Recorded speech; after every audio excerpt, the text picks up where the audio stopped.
The following program paid for by Rosenberg Financial Group.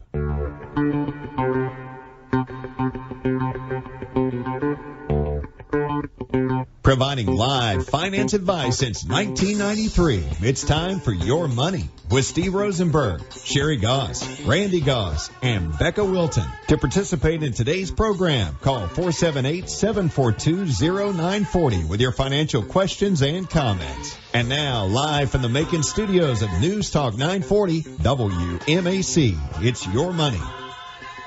Well, Georgia, Randy, and Sherri Goss are here to take your phone calls. 478-742-0940. Beautiful day. Awesome. I hope you get outside and go for a walk and pet a dog and I don't know. If you don't have a dog, come downtown to Macon and pet other people's dogs. Pet other people's dogs. They're the one who have to go pick up the poop and clean the hair out of their lofts. We meet the most fun people petting dogs downtown. We do. We just wander around and just randomly are like, can we pet your dog? Because we don't have dogs anymore. We have cats, and dogs are different. Yeah, they look at us weird to start with because we're petting everybody's dogs, and we're like, okay, we just have cats. We like dogs, but we just have cats. They're easier, you know. So downtown is happening. We went out to dinner last night, and some of the restaurants are not wearing any masks. Some still are wearing masks, but it was extremely busy. It was almost looked like a First Friday last night. It was packed. And the Grand is opening up. They're still doing concerts in their back parking lot, but things are starting to open up. So, as a matter of fact, that's one of the items in Macon 365, Sherri. Which they should subscribe to. They should. Everyone should subscribe to Macon365.com. But you were talking about the Grand Opera House. It's a Broadway's Does Diva. This is an upbeat cabaret-style performance presented on their outdoor heavy-duty fire escape. So you can sit in the back parking lot or the side parking lot and take watch the show. Yeah, it's everybody that I've talked to has gone down there, so they had a really good time. And you can go meet other people. And there's other things going on in Macon that you'll find in Macon 365. Desto More, or it pronounces it Desto More, D-E-S-T-O. D-S-T-O. But I'm pronouncing it D-E-E-S-T-O. Okay. That's on his website. Anyway, he had a really nice showing at the Macon Macon Art Alliance, and it's still up if you'd like to go by and see it. And what are the hours? They're not on here. I meant to look them up. I think they're open every day until 5 o'clock. And it's really worth a stop, and it won't even take you that long. That's right. But go through the gallery, look at the stuff. It's really good. Right. What he's done is he's a photographer. He's a multi-talented artist, and the DSTO is his first name, and it's an acronym which I cannot remember, but it's a very positive acronym. But his photography is people around the city of Macon. It could be the homeless guy with the shopping cart, or a local artist, or, you just pick the person, that he could possibly have had a photo of that person. But he takes a picture of them, and then he asks for their shoes. And in many of these cases, they provide the shoes, and he will buy them a brand new pair of shoes in its place. And some of them really needed a new pair of shoes. But it's really good. He puts a little blurb up there about this person, and it is really, really nice. It's a really, really great gallery showing. Yep. I really enjoyed it a lot. I wish I'd talked about the one 2 months ago with the guy that did the paintings from ultrasounds. Oh, yes. I wish I'd told everybody about that, because that was amazing. But put First Friday on your calendar and come downtown. It's fun to go into Macon Arts Alliance and just see. They have a different showing every month, and they have the artists there, and you get to meet them, and they can explain their work, and you get to look at it and have a free glass of wine and make a donation if you want to, and then walk down the street to the 567 Center, which also does a gallery showing and every month. But First Fridays, they're open later. And so it's easier, like after work, you come downtown and then go get a bite to eat somewhere downtown in a restaurant and just have fun. And, down on 3rd Street is the Allen West photography studio. Yes, that's really worth it, too. That guy is an awesome photographer, just incredible. He toured with the Allman Brothers. Yes. He was the personal photographer for so many of these legendary stars, and he has the museum is just not a museum. The gallery is just cram-packed full of his. It's really work. fun to look at. Yeah, but look, also, it's not just about seeing art and stuff. In Macon365.com, there's lots of things that can help you or your business, like the Macon, Georgia Regional Library has a online/virtual space thing where you can go in and understand how to write grants for nonprofits, and introduction to grant proposal writing. Like one that's coming up is just around the corner, May 20th. So I encourage you to look up things like this. The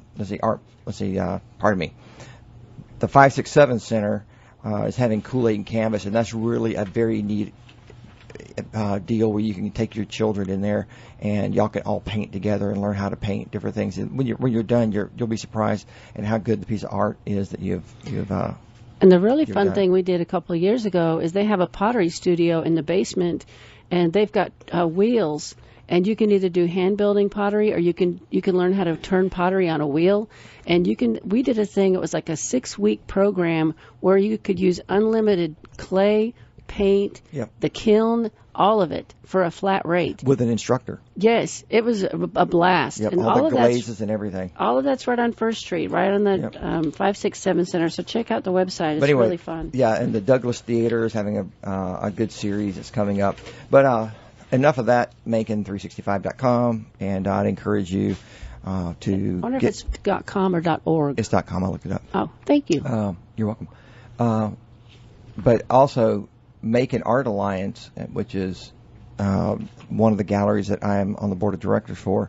They have some great stuff online. I encourage you to go on there if you're looking for a gift for somebody. They do great work for the community. It's not just about selling art for them. It's about enabling people in the community to come together as one community and get rid of all this, the racial tension and everything else that's going on. So it really does help. The money that you spend there is well spent. Yay. So before we move on to Sherri, I'd like to say, Sherri and I love doing this show together. I mean, what we do is we gather materials all week long. We usually go out to dinner somewhere and sit and look at the articles, kind of put things in order. Then we go home and sit in our recliners and read, and but we've been doing that all week long anyway. But I'm saying that to say this: this week was a very light news week. There was so little new and refreshing news in the media. So if you have topics, I'm going to say this, if you have topics in the future, today's kind of booked up, but if you have topics you'd like to learn more about and hear on this show, Your Money, please send me an email at randy@rfmoney.com, and we'll put this into the lineup, maybe not the very next show, but one of the upcoming shows. That's a really great idea. And also, we are cranking up the CFPs at Rosenberg Financial Group are cranking up the seminar schedule again now that COVID's beginning to go away, and we've already got a couple of requests for seminars at churches and business organizations. So if your company, association, church, club, or whatever would like to have a guest speaker at no charge, absolutely no charge, please reach out to either me or Sherri at Sherri@rfmoney.com or Randy@rfmoney.com, and we'll just get you in the calendar. And if you prefer just to call our office, call 478-922-8100. And with that, I'm not sure if you said our website, but it is retirerelax.com. We got a lot of great special reports on there that talk about a wide range of things that are very important to you, whether it's just looking after your own finances as it pertains to your retirement or the loss of a spouse, Social Security. There's a lot of great stuff on there. I really do encourage you to go there. Free, and we don't track you. You can go in there and you can print out whatever you want, and we won't even know about it. Yeah, and one of the screens at the very beginning pops up, and it asks you if you'd like to be part of our digital marketing, and basically we have videos that go out weekly, and then some of them go out monthly. But if you'd like to be included in that, we have we're closing in on 1,000 people now who have joined that list. But you don't have to. If you don't want to put your name and email in there, just click the X. Just click the X, and then you're off to find other good and exciting stuff. Yay! Good. So other good news in Middle Georgia. There's a few developments that are happening that I just read about this week. Georgia's largest lumber producer says it's investing $30 million to expand its sawmill operations in Perry. Investments by other companies include $11 million in recycling equipment, $21 million in a tire plant, and $18 million in a hydroponic greenhouse. And this is all good. These are good-paying jobs. I want to go see that hydroponic place. Yeah, me too. Interfor. The company employs 1,200 people statewide, including 138 people in Perry. And this is the sawmill. They're one of the area's top employers.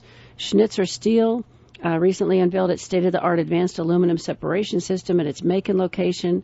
32,000 square foot facility is an $11 million investment by the company. And they said the company, Macon, was chosen because of the region's transportation and infrastructure, a central location to service domestic aluminum consumers such as the automotive industry. We are in the sweet spot. We're right between Savannah and Atlanta, which is why we're getting distribution centers and all of these jobs and Buc-ee's gas station. I mean, we're just in a really good space. It says other factors include a strong community leadership and growing labor force. Como Tire is expanding their facility, which is already huge. They're going to spend $21 million.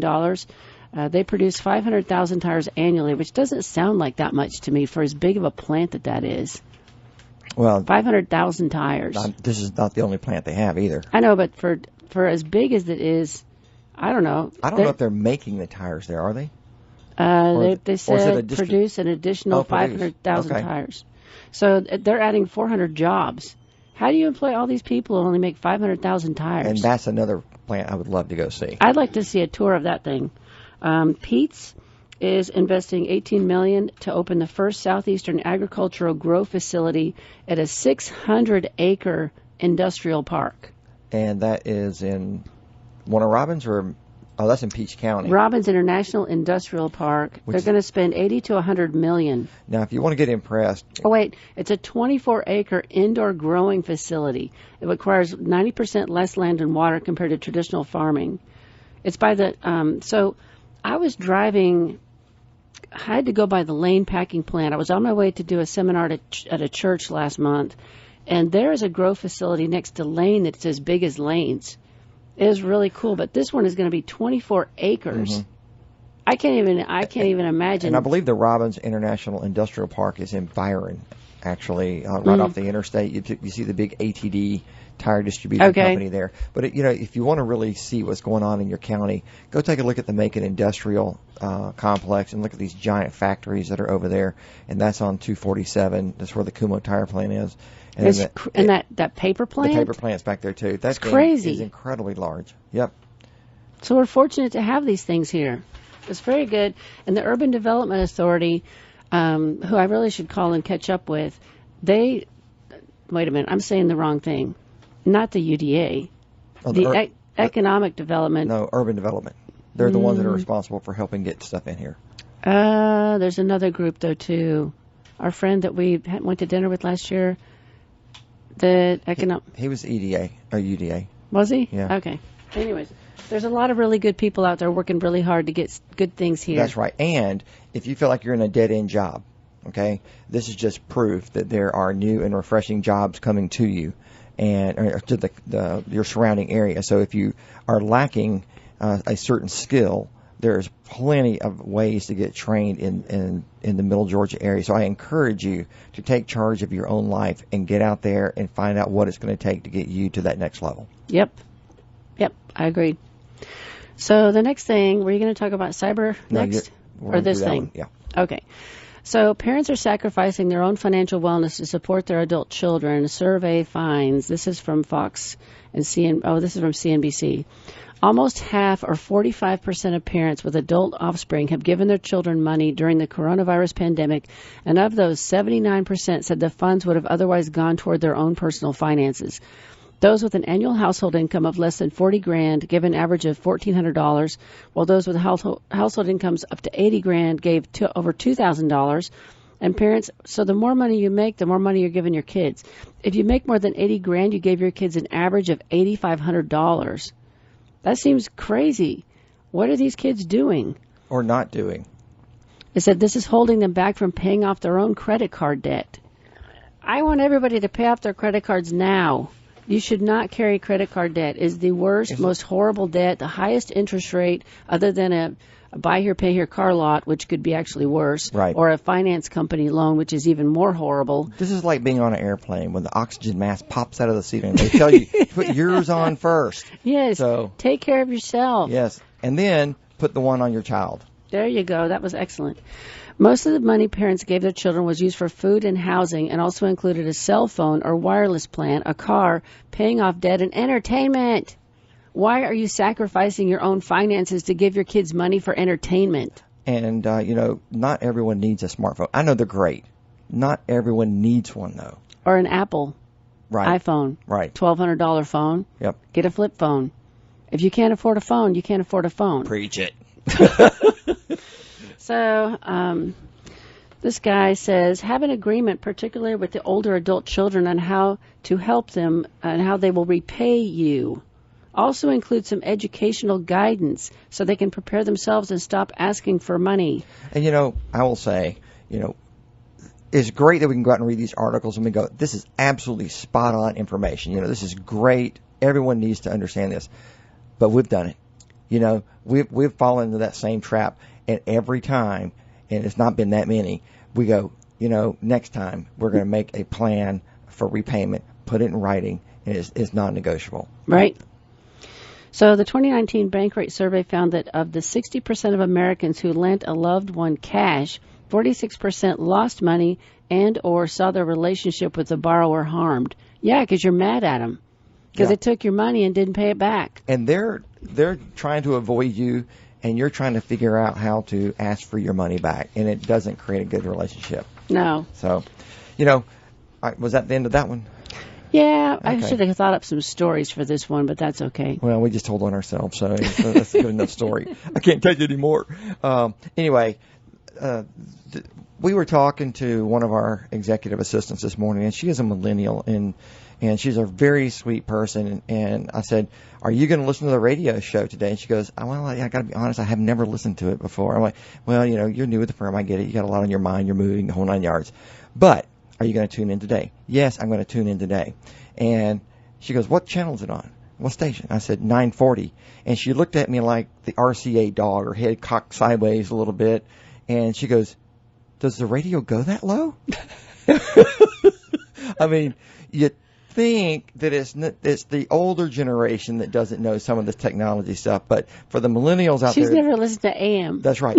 That's right. There's a button. It's got an AM. It looks like AM, okay, but it's AM radio, okay. So you can go to that station, and there's a whole bunch more numbers on there for you, okay. So 9:40 AM is where you get to listen to your money. Every Saturday. You can actually listen live, too, by going to WMAC-AM.com. You can listen on your computer if your reception is really bad. But, and I use that as a segue, saying the millennials, they're really tech savvy in so many ways. But I got one thing more. Okay, go ahead. Go. So, Felicia, if you're listening, leave it on AM 940 because Kim Commando comes on after us, and she's the technical goddess or whatever she calls herself. She does an IT show for 2 hours, and it's phenomenal. Yeah. And you would really like it, and you'd learn a ton. And you can call in and ask what are the ins and outs of AM radio if you've never heard it before.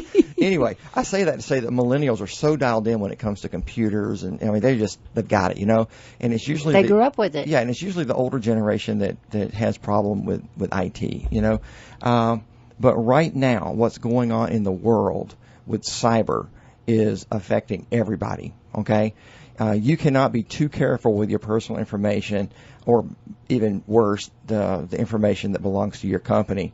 You have to use strong passwords, two-factor authentications. I know that can be a pain, but you need to do it. And just start a little notebook and write it down. Every time you change your password, write it down. Yeah, and keep that in a secure place too, because you don't want to put it under your keyboard. That's a big no-no.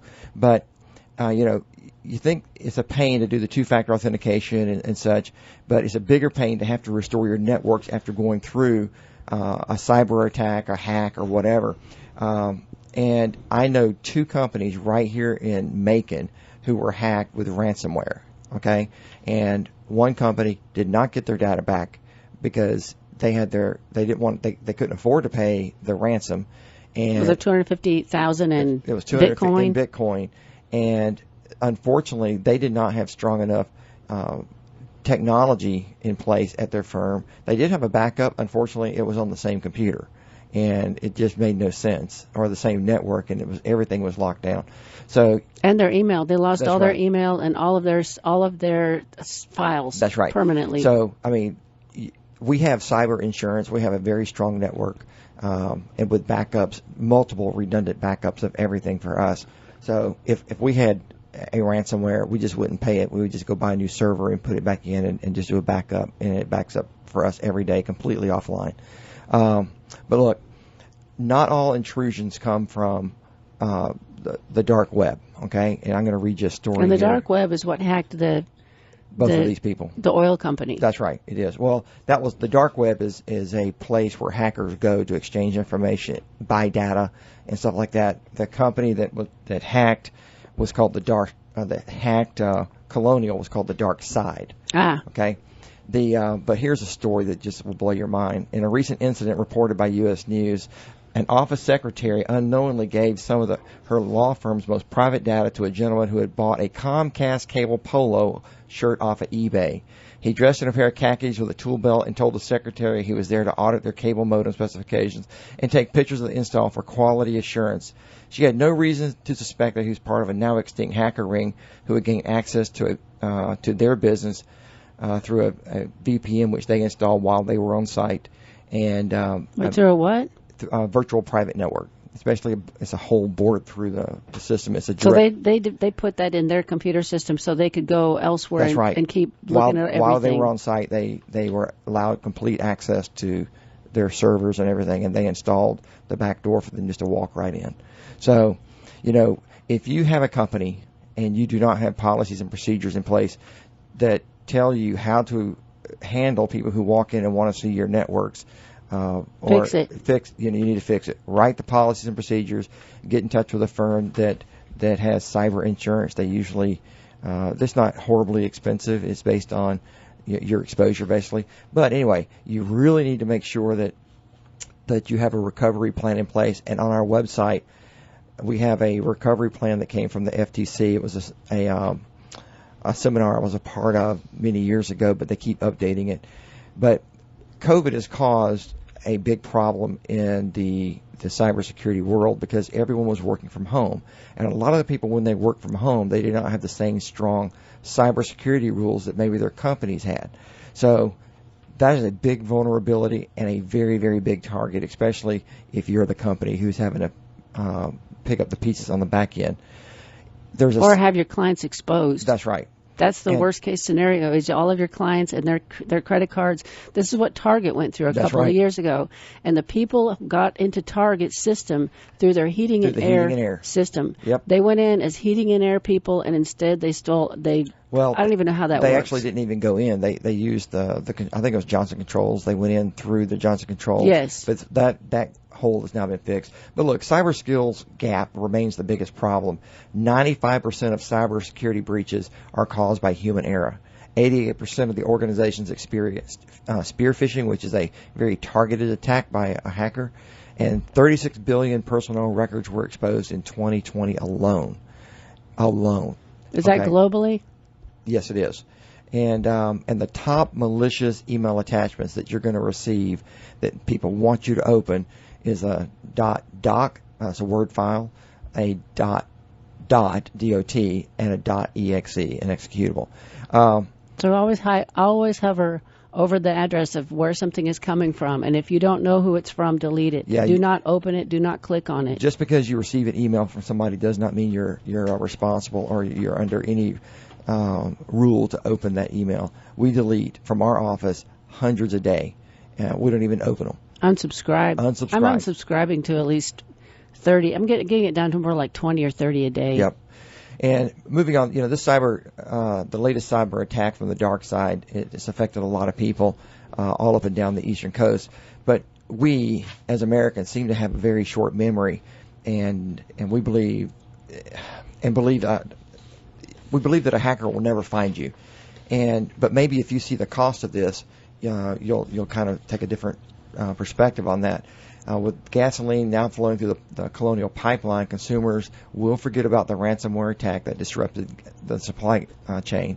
And we all are increasingly paying the cost of ransomware attacks. Now, you're not going to get a bill in the mail for this, but you're going to start seeing an incremental increase in cost of goods because companies cannot afford to keep paying $5 million here, $20 million here without passing that cost along to you.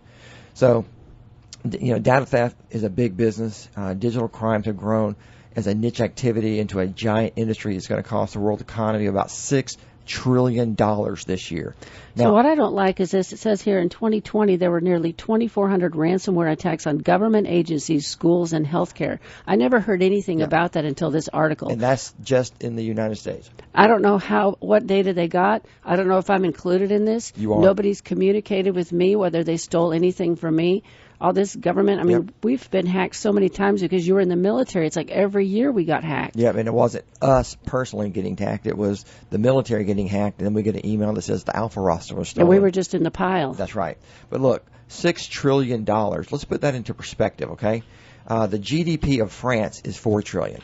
Japan is 4.9. China, 13.4. And the U.S., 20. So when you've got an industry that is able to have $6 trillion coming to them, that's crazy. It's got to get passed along to you as the consumer. Wow. So keep your networks up to date, and yes, get help. If you don't have anybody that you're using as a company, you need to get some help now, because this is not going to get better. It's not going to go away. It's going to get worse because they're making so much money off it. Yep. And Colonial Pipeline has now got the fluids flowing through the pipelines now, which is a good thing. But it's just going to take a while longer for it to really fill up all the tanks around the East Coast. So what I'm going to ask you to do is to be a good human, okay? Do not do what I have read about this week, where people are panicking at the pump. And I've seen tons of photographs where people in Honda Civics are pulling up that gets 35 miles to the gallon, right? Or more. And they open their trunk, and they're putting gas in plastic bags, milk bottles, or even tons of authorized and approved gas containers, right? But they're getting into fights over this because one lady in North Carolina tried to break into a line. And that's where it's worse, because 75% of the pumps were down. That's right. So people are freaking out up there. Yeah, 65% of all gas stations in North Carolina were empty. And so people were panicking. But you've had fist fights. You had one in here that I read about where the two people were mad at each other because one rammed her car into it, and they got into a fight. The other two, one was trying to break in line, and they got out and started spitting at each other. It's like we've lost our minds. So be a good human, okay?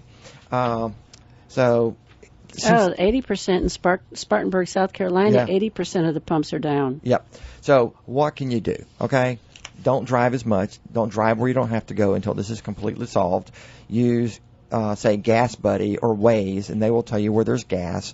Make sure your tires are properly inflated so you're getting the best gas mileage possible. Anyway, don't use your AC. Ha ha ha. This is Georgia. But anyway, we all strive to be good humans. At least most of us do. But I've got an article here that falls into not just a person who needs to go to a remedial course on how to be a good human, but also to the stupid crook. Dun, dun, dun. There's a guy in Georgia. Matter of fact, why does they have to be from Georgia? I know. Why couldn't he be from Utah? There was probably two in Utah, but they don't want to do that. They got to blame it on the Southerners. Anyway, it's a Georgia man from Griffin. Where are you from? Yeah, I was born in Hampton. Okay, so I only went to high school. You probably know this guy. No. He's only 25 years old. Wait a minute, I know his son. I know his father. No.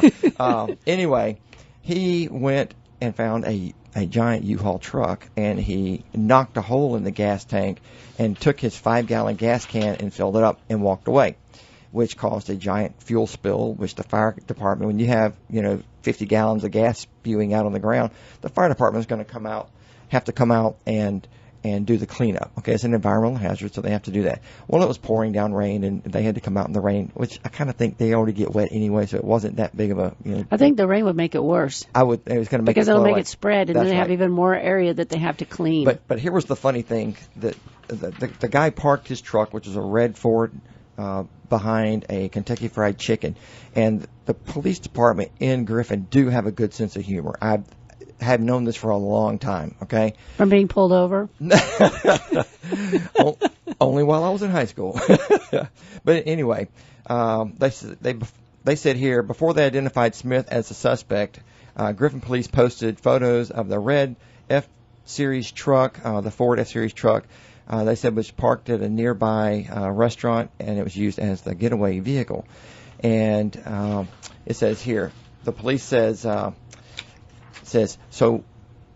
This is them posting on Facebook to potential criminals. So while you're creating a hazardous spill for 5 gallons of gasoline and cause firefighters to have to work in the rain, we appreciate you parking your truck behind the Kentucky Fried Chicken where we can obtain photos of your getaway vehicle and license plate, wrote police in a separate Facebook post. Also, the shot of you walking around your truck and the U-Haul are very helpful. I mean, it's just like, these guys are great.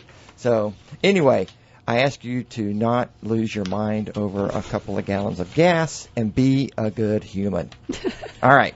Sherri, it is 9:34, so tell us who we are and why we're doing this. Hey, we are with Rosenberg Financial Group. You're listening to Randy and Sherri Goss. We're financial advisors. We also have Steve Rosenberg and Becca Wilton in our offices to do complimentary consultations, which I did one yesterday with a really nice lady. It was a lot of fun. So you can call us 922-8100. Losing my voice again. This happens all the time up here. Hey, can you help me out? Yes. Listen, we also do Becca's really doing good work on the financial plans. So if you'd like a financial plan, give her a call, 478-922-8100. We also have portfolios now that can be used for any age group, and they're more on the entry side. So if you're young and you need to get in and or maybe even not even young, but you like what we're doing with that portfolio, it might be a good fit for you. And we always offer complimentary consultations. So give us a call, 478-922-8100, or you can reach out to us through our email, and our emails are either Sherri, Becca, or Randy at rfmoney.com. So here's an example of what I do in a consultation. So I want to understand the person and their age, and are they married, and what is the income? Who's working? Who's retiring? How do you have kids? That's my next question, because the kids are an outlier. The kids could be staying at home longer than you expected them to be and costing you money that you didn't think you'd be spending at this point in your life. Or you might have aging parents and you're the caregiver. You might be the person that is the family member that is here that is going to be retiring early or cutting back on your hours at work because you've got to take care of mom or dad because they're still living independently and they need help, whether you're buying groceries for them or just checking on them every night to make sure they took their medication or whatever. So I want to understand the household. What's going on in the household before I even talk about the money, because all of those things are outliers. Anything could go wrong in any of that scenario that could cost you money or make you retire earlier than you expected. And so we need to get clear on that. The next thing that I do is I look at how much you've saved and run projections for future cash flow from that savings. And what is your Social Security going to be? How much is your pension going to be? Should you do a lump sum and invest it in an IRA, or should you take a pension and be locked into a guaranteed amount of money? And I want to talk about that for a second. So let's say you have a lump sum of $300,000 and your pension amount that you could get from that guaranteed for the rest of your life is $750 a month. Mm-hmm. And you're trying to figure out which should you do. Should you take the lump sum and invest it, or should you go ahead and lock in the $750 because it's guaranteed for the rest of your life? $750 times 12 is $9,000. So you divide that into $300,000, which gives you the rate of return of what you're actually going to get. And in this case, your rate of return would only be 3% locked in for the remainder of your life, which is lower than the price of inflation right now. Okay? So you have to think about that. It's not just, I want to lock it in so I can get it. You've got to think about inflation, because inflation runs average about 3.5%, depending on the economy and what's going on going forward. And so every year you're only going to have $750 a month. That's all you're going to have for the rest of your life, as inflation increases the cost of everything that you do. And what hurts makes your purchasing power go down. Yes. And so what hurts people who are retired, even if your house is paid for, your taxes are going to go up, the price of food is going to go up, the price of gas is going to go up, the price of everything that you do in your life, prescription drugs, all of it is going to continue to go up, and you're locked into a fixed amount. Now, I have had clients that did take the fixed income because their rate of return was 6%. That's good. And I said, if that's guaranteed for the rest of your life and you want that, go for it, because you're going to be fine over time to have a 6% rate of return of your money every year. So, and that's because usually when you're doing financial plan, 3 to 4% is what people take out of their investments. Right. And so they'd still have a margin of growth. Money. You're right. Yeah. Yeah, and that's the case that they're in. They're taking money out every month, but they're making more than they're taking out. And they also saved a lot, which changes the whole picture. And so all these dynamics matter. So if you're getting close to retirement, I beg for you to go to our website, retirerelax.com, go to the special reports tab in the top right-hand corner, and print out the Can I Afford to Retire? It's everything from how to get into your My Social Security account and get your projection from them, which is also extremely important that you understand. Every year that you delay taking Social Security, you make an extra 8% for life. Mm-hmm. And so that's big. It's a huge deal. So understand your Social Security, understand your pension, understand your investment accounts and how much you've saved. And then the bigger thing in here is there's a 30-day spending tracker, which I don't think hardly anybody ever does this, because I tell everybody to do it, and I doubt that they do it. But you just put it on the countertop for a month, and every day when you come home, just write down what you spent, whether it was cash, credit, or debit card. I don't care what it is. Write down what you've spent. And within 2 weeks, you'll find this bizarre experience of being totally aware of spending decisions. Mm-hmm. And you'll go to the grocery store, and it'll be like, wow, I just chose to buy that. Was that a good thing or not? Was that on the list? It'll make your brain start working for you so that you'll be more conscious of what you're doing. Because the problem with debit and credit cards, swiping all the time, is it doesn't register in your mind. And so it's really easy to overspend. When you had to write a physical check or you had to get out physical cash, it was much more a conscious choice of how much you were spending, and it was easier to be more careful. Swiping cards all day, it's like it's not even real money. It's just like fake. I went through. Okay, great. So anyways, check that report out. Can I Afford to Retire? It's really excellent. It'll really help you. It is basically what we do in a consultation appointment. And then if you want to come in and see one of us, just call and make an appointment. Yeah. It doesn't cost you anything, and we won't try to sell it. We don't sell anything, and so it's just good to get a third party view of what you have going on. Yeah, you're absolutely correct. When you write all your expenditures down on a piece of paper, is really easy to see, and then you can categorize those. Actually, that one spending tracker is broken out by groceries, meals, gas, whatever. So eating out. It's really easy at the end of the month to total them up and say, oh my gosh, I just spent $300 on eating out this month. I know people who go out to eat every day. And when you run the numbers of the average cost of a lunch, you can really get some cheap lunches around town, that are not good for you. They're probably not good, but, call it $6. You just do the math on that every day for a year. And, you'll be surprised at how much money you could have been saving. So if you're short on cash, this is a great way to do it. The other thing I'd like you to check out is Sam's Club. I shop there once a week, and we buy the stuff is big, like a big container of this and a big container of that, but we meal plan, and so we can go in there and pay half price for about everything that we buy, go home and meal plan, and we pack all of our food ahead of time, and we drag it all into work. We have all these little glass containers that we fill up, and we drag them in, and that's what we eat all day. Mm-hmm. And then we come home and we eat what's in the refrigerator, and we'll go out on a night like last night. We went out and looked at these articles while we're sitting having dinner at Macon Beer Company, which I really liked. I like what they're doing there. I like the manager there. Yeah, I like the manager a lot.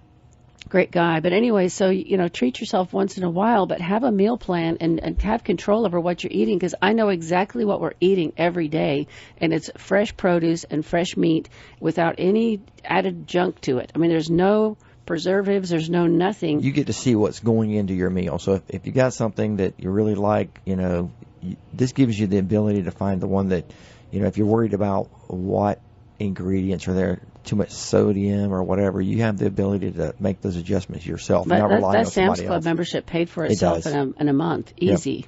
We go in there and get probably the same 6 things every week. I'm addicted to grapes. The big red ones. They're huge. My gosh, they're so good. All right, so let's talk about the electric postal vehicle deal. So this came out yesterday. The postal... Can I say something? Yeah. We've got this article from NPR here. It talks about the new super energy efficient postal vehicles. And I got to tell you. I wish your mic was louder.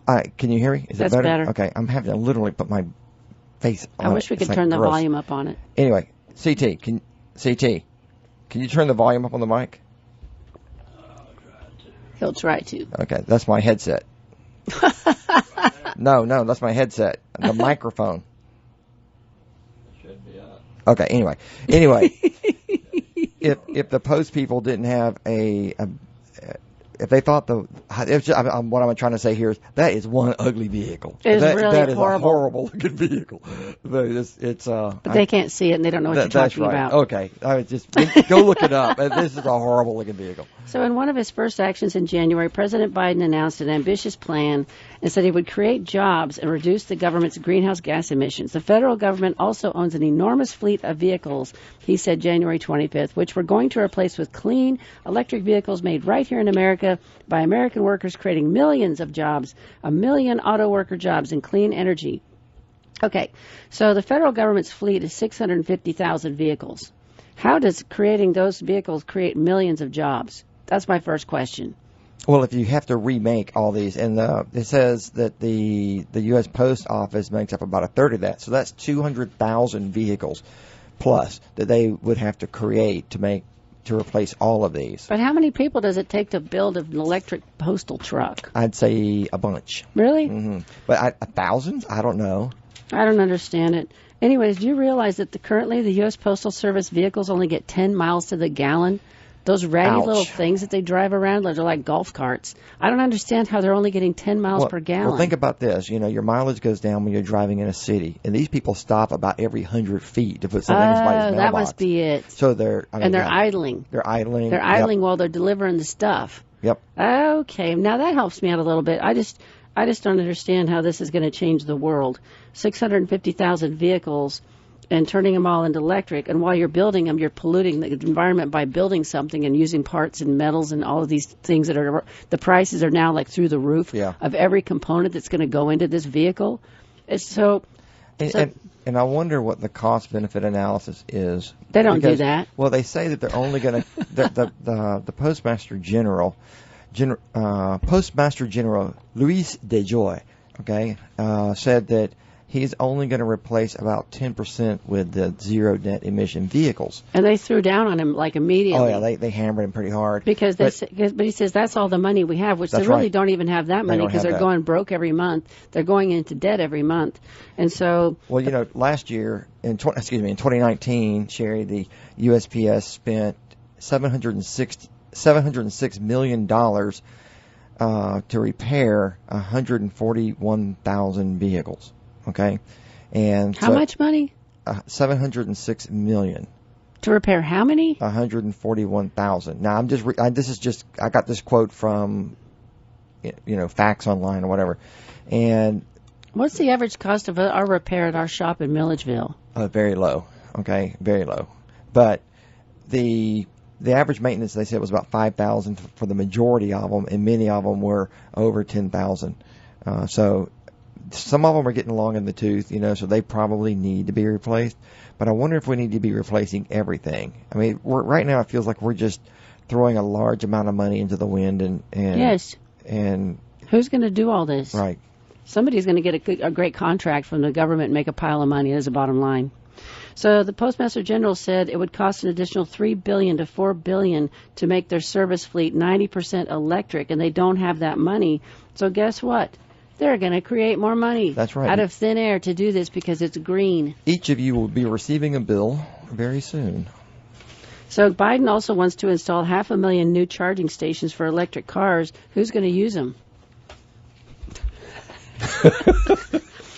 And wouldn't he be strategic and maybe only put them in California where they're kind of going crazy for electric cars? I don't know. And then this is great. So this is somebody out of Biden's administration. How do you make sure they are focused in low-income neighborhoods, multifamily housing, and that may not have access to their own electricity infrastructure?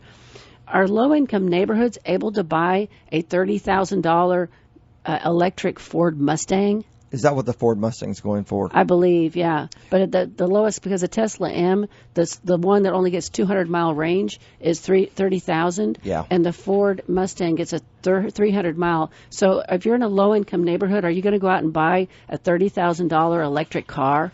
Probably and put not it and buy the charger to go in your garage, which you probably don't even have. Well, probably not a new one, and but I imagine that if they're going to put charging stations in lower income neighborhoods, then they would probably be more centralized than in everyone's own parking spot.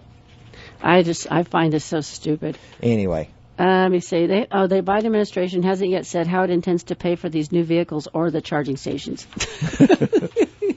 Welcome to the new world. I do like the electric vehicles. Of course. I do like them, but you just have to have a source to get the electricity. Yeah, and I think that we need to really take a look at the process that it takes to generate all this electricity. And we've talked about this before. There's a lot of dirty stuff that goes into making electricity. So right. Anyway, moving on. So Oshkosh already has the contract. That was in this other article. They won the contract to do 10% of the fleet. So I don't know if they'll still get that contract. Anyways. So I was talking to a client Wednesday who retired from the post office as a mechanic, and I said, so if everything switches over to electric, are they going to keep as many mechanics? Talk about that, because you've looked into this because of our automotive shop. Yeah, when you replace an electric or an internal combustion engine with an electric engine, there are still tons of other items on that car or that vehicle that need a mechanic to fix. Now, when you're just talking about the electric motor, there's an intensive training you have to go to, and it takes usually two people to I'll say get it off the. I can't get any closer to the mic, Sherri. Okay. I'm touching it with my lips. I have to spray my lips with Lysol when I get home. It's like, psst. Anyway, I'll be like a cat walking around licking my lips all day long. Anyway, it's a lot of training and stuff that goes into working on an electric vehicle, but there are so many other items on that vehicle that will keep a mechanic fully employed if they decided not to outsource it. There's tires, replacing the tires, the brakes, lights. Flushing the brake systems, and if it's a hybrid, say it has a small gas motor on it to keep the electric charged, then you're going to still have an internal combustion engine that you have to maintain. So there's lots of things that go on in a postal vehicle that would or probably keep a mechanic employed over there. Maybe not as many, But didn't we talk about this because of the automotive shop, about how expensive it would be to fix a bay, just even one bay up, so that we could even do anything to an electric car? I can't remember the distance, but basically it would end up taking up two bays side by side, and would have to cut out or rearrange the walking path, because you have to have a certain amount of square footage on each side of the car. Because for the battery. For discharging of electrical systems. So it's a lot. Okay. We could not do it in our shops because it would. We have 10 bays, but it would take away a lot of our work, and we don't have that amount of electric vehicle repair needs. CT, everything okay over there? Okay, good. Let's talk about some remote learning, Sherri. So I can't believe nobody saw this coming, because I thought of this from day one, because I know how kids are. And when I was in college, I was in a sorority, and we had file cabinets where the previous year's students would take all of that. Back in the day, they gave you your test back so that you could take it home with a score on it. Am I hearing, Sherri, that you possibly cheated? So when I get to the sorority, they're like, first 2 years, all the tests for the classes you have to take are in these file cabinets. And so you could literally go and pull the test out for Biology 101 or algebra or whatever. It was mostly like social studies. It was mostly like really stuff like that, where you had multiple question exams where you circled the answer and then you turned it in and they gave you back your score and they gave you back the test. They had all those tests in file cabinets, and so you could go pull the test and practice the test, and these teachers never changed the test. It was the same test every year. And so everybody could just go look at the test answers and then go in there and memorize which ones they were and go in and take the test. I actually went to class every day because I'm a responsible person, and I took notes and all that. But I did look at the test because it's like, why not if it's laying there? My mom said a bit dog barks, But we were had mandated study hours. So every night after dinner, we were all escorted to the library, and we had people from the sorority watching us study for 2 hours. There was mandatory education, mandatory studying, mandatory PT, mandatory sports, mandatory you had to be in 2 clubs, mandatory all the social whatever you had to do, and it was all observed by the seniors. They were on us all day. Now I have to play devil's advocate here for a second. So if you're having to be monitored all the time by a senior. Which was a good idea, I think. Yeah. I'm thinking maybe y'all caused that. No, that was the structure. So when I was a senior, I was part of that, and I had to monitor freshmen. It's part of the job of living in the sorority, because you don't want people to get in trouble. That's the bottom line, and you want to make sure they're doing all the things they're supposed to be doing. Sure. So, anyway, this year of remote learning has spurred an eruption of cheating among students from grade school to college.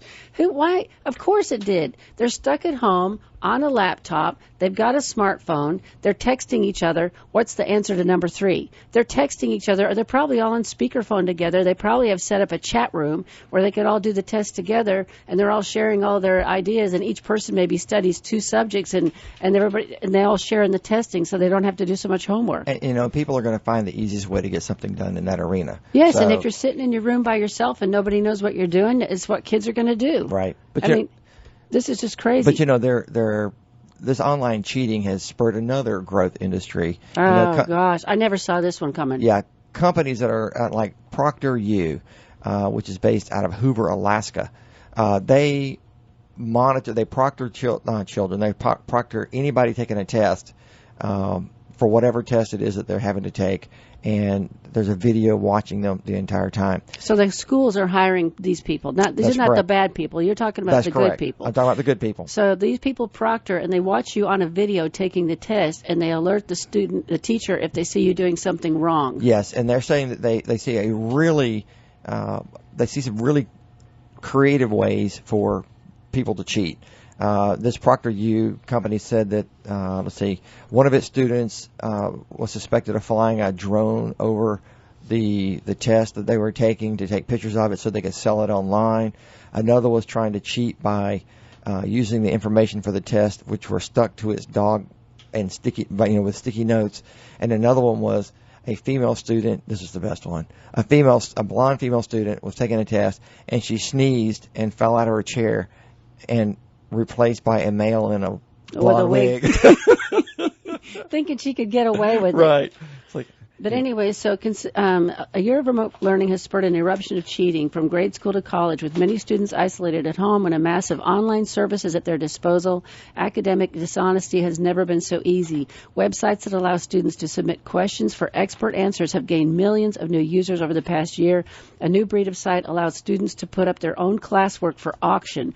Consider hiring me to do your assignment, reads a bid from one auction site. I work fast, pay close attention to the instructions, and deliver a plagiarism-free paper. Some educators fear the new generation of cheaters will be loath to stop, even after the pandemic. They've learned how to cheat, and they know that it works. Cheating sites number in the thousands, from individuals to large-scale operations. So this guy in North Carolina was concerned about it, and so he got a proctor, and 200 children were caught cheating 1/4 of his class. Overall, cases of academic dishonesty more than doubled in 2019-2020 at Nancy State, with the biggest uptick as students made the transition to online learning. Texas A&M had a 50% increase in cheating. University of Pennsylvania saw a 71% increase. A dozen of cadets at the U.S. Military Academy at West Point were caught cheating on online calculus exam last year. And so, anyways, so they're going to have to lock down these laptops and stuff that they sent home. They're going to have to lock them down like a Chromebook, so you can't download other stuff. Mm-hmm. They're going to have to put controls in place, but you can't control what people do on their smartphone. That's right. There's no way. So you've got to get these kids back in school in person, doing tests with no phone on their table. You got to monitor them. Be a parent with them, and monitor what they're doing. Proctorio, based in Scotland, Arizona, said it proctored 21 million exams worldwide, up from 6 million last year. Wow. So anyways, understand what's going on. If you have kids, make sure that they're doing right, that they're actually learning stuff and not cheating. And we are down to a minute, so we didn't get through all of our stuff. I can't believe it. It went quick. It was fun. Yeah, it was great. Remember, if you want a topic on this show, you'd like for us to present it, email me or Sherri at rfmoney.com. Great. And if you have a question and you don't like calling in because you don't want people to hear your voice, you can also do that. I get questions every week, and they're very good, and I do my best to answer them with the person. And then if there's something I think applies to everybody, I'll bring it to the show. And so it helps us help everybody. So you can also tune into us next Saturday. You've been listening to AM 940 on WMAC. RetireRelax.com is our website. Tons of special reports. Invite us to come out and do a presentation at your church or your club or your business. Everything from financial planning to life planning to estate planning. All of those topics we can come and present 30 minutes to an hour for no charge, and it's just a blast. We love doing it, and it helps people, and maybe it'll be a good team thing now that your folks are starting to come back into the office. Well, it's a great day, beautiful day. Everyone have a great weekend. Yay.